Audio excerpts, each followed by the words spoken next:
Welcome to the Noodle Podcast. We are Kate and Max and we love noodling on what we've learned by accident. This podcast is a space where we share how we get the best out of ourselves and the people we've worked with. In today's episode, we talk about sweating a lot, stretching your skill set, tap dancing, funerals, packing your school bag, superheroes and better alternatives to pushing your boss down the stairs. Okay, hello Max. Hello Kate. What are we talking about today for podcast number 7? Today we are going to say yes to everything. Say yes to everything, nothing's wasted. That's one of your mantras, isn't it? It is. Which has served us well. It has. Probably got us into some sticky corners as well. But some really interesting experiences. Yes. If we hadn't have said yes, I don't think we would be the people we are today. Or even doing this. Absolutely, yeah. Launching a podcast. It's been kind of fun and also spooky. Yeah. But yeah. So should we talk a little bit about some of the experiences we've had by saying yes to everything? And also how we've helped other people do the same thing. Okay. So if we go back, if I think about my early career, I think saying yes to everything was part of how do you stretch what you're capable of, explore new things, because if you don't say yes to some things that you don't know how to do, then how are you going to learn? Yeah.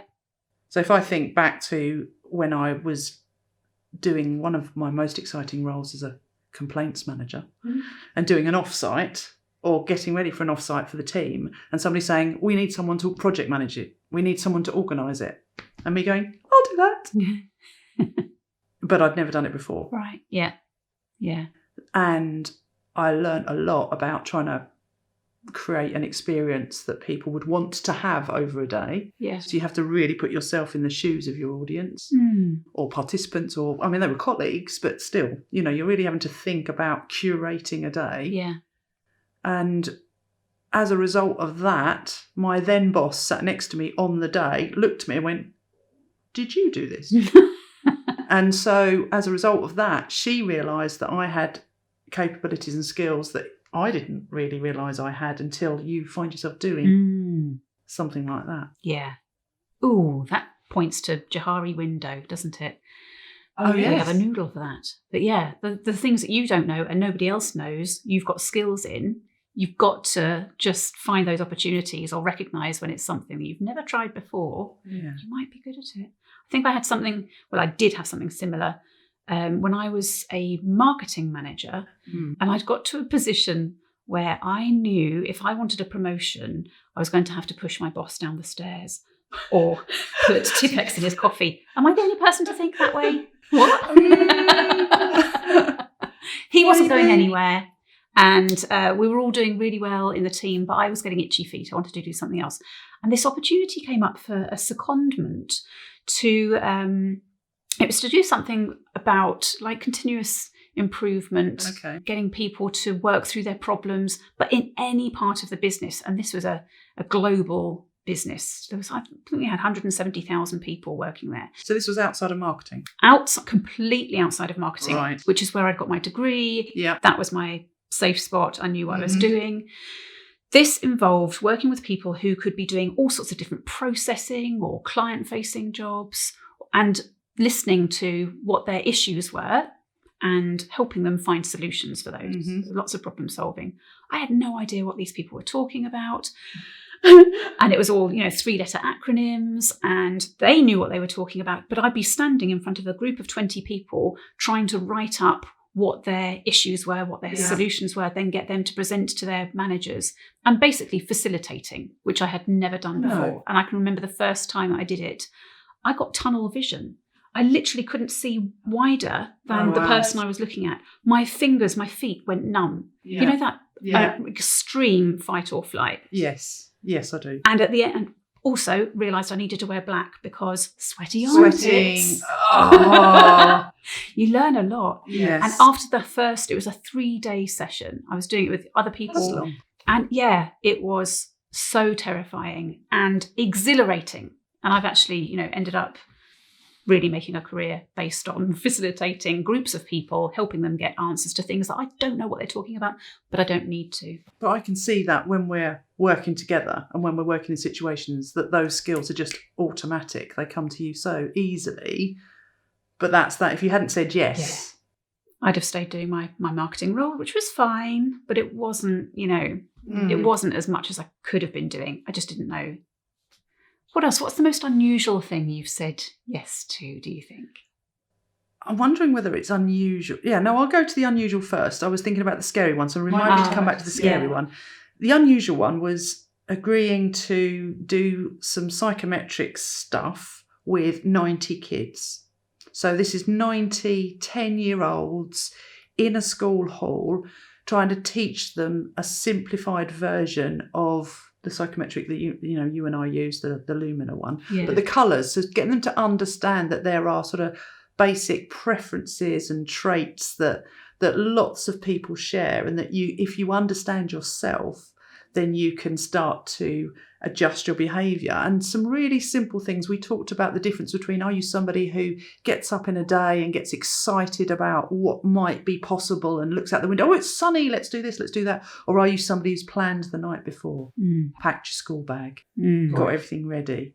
And the difference that makes to the way that you approach your day, how you get to school, how you do your homework. And I just remember having to stretch what would normally be a topic for adults into something physical in a room with kids, but that helped them have some amazing realisations just about themselves. But it also really stretched me to think through, how do I simplify something that I'm used to talking to adults about in a way that really sticks? Yeah. And that idea of simplification and making it sticky is something I know we do a lot of. How did it go? It was overwhelmingly, surprisingly powerful. Was it? That's 3 large words.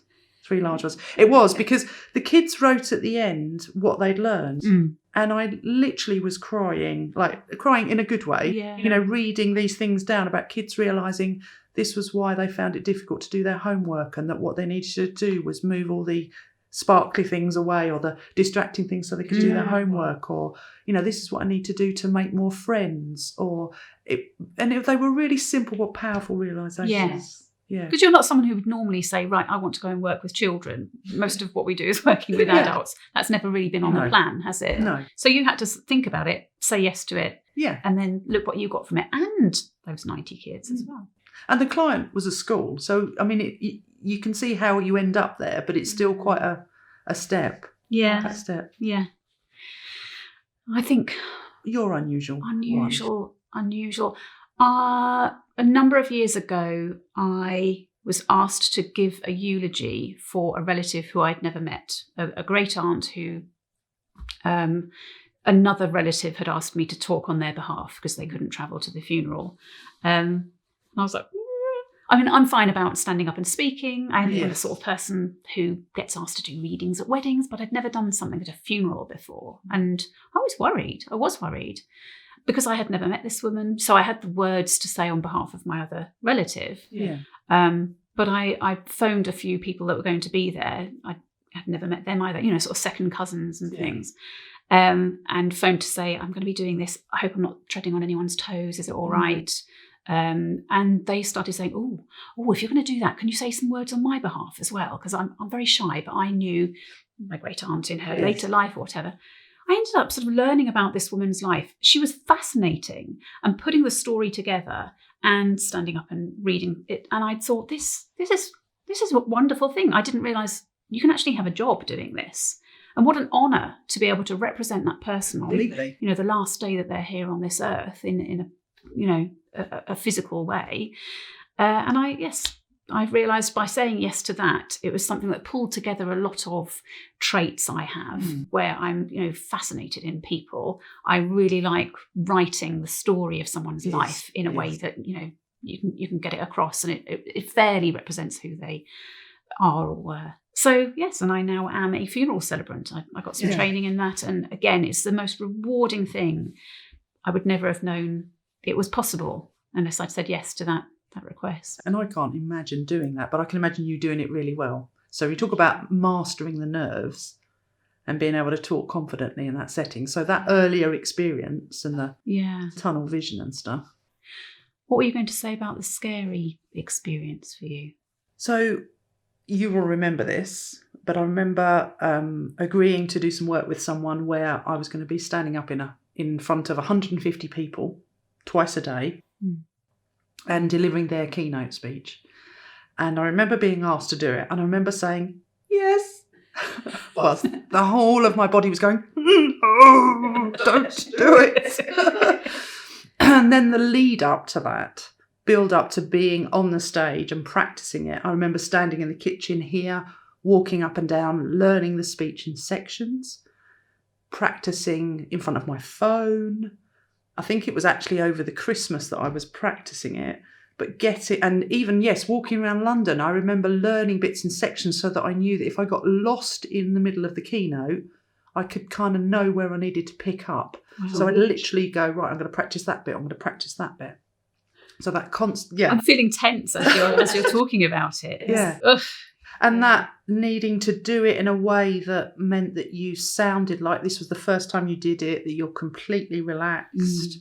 So that was very scary. Yeah. First time I did it, wore a lot of black, definitely.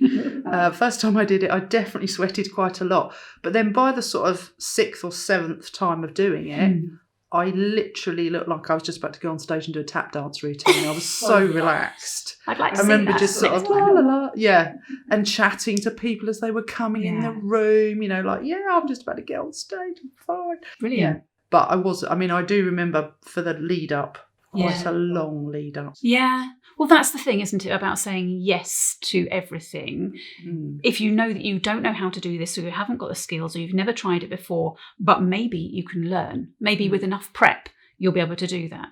Maybe by jumping in and trying it, you can.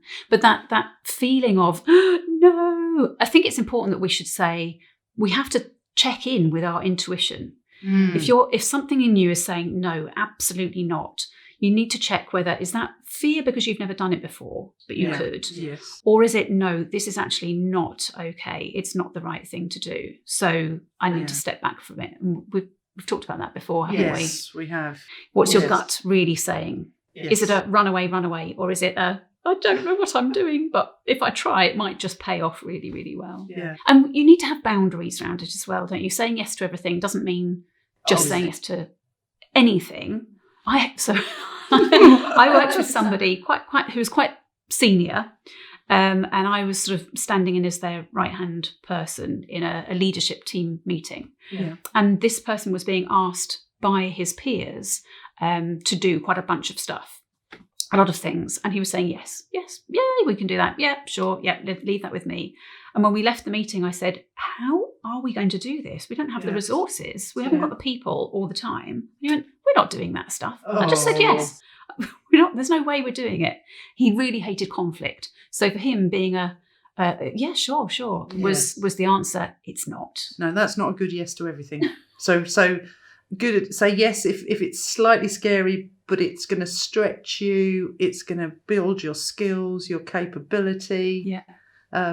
And really just feel the fear, but do it anyway. Yeah. I'm sure there's a book on that somewhere. Is that? Yes, there is. And we've got noodles, haven't we, that fit with this theme. And I think a lot of it stems from having a growth mindset. Yes. Trusting that, I don't know how to do this, but I'm going to learn from it.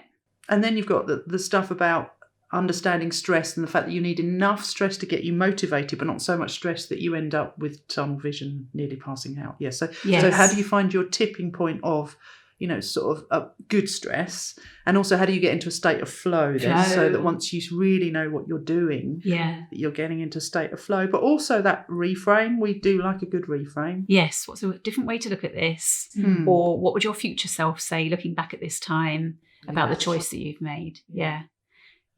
So I think really everything's a learning experience. So say yes with caveats. And act as if. Yes, act as if. Act as if you can, or act as if your favourite superhero was doing it. Then what becomes possible? Yeah, And always remember to look back and go, oh, wow, what an Yes. amazing thing. Yes. I would never have known this if I hadn't have said yes to that. Plus, we're black. And wear black. Thank you for joining us today. If you're interested in any of the tools or approaches that we discussed, you'll find them on theaccidentalmanager.com. We'd love to know what you think and any experiences that you have that you're happy to share. Please leave a message for us on www.neural.space.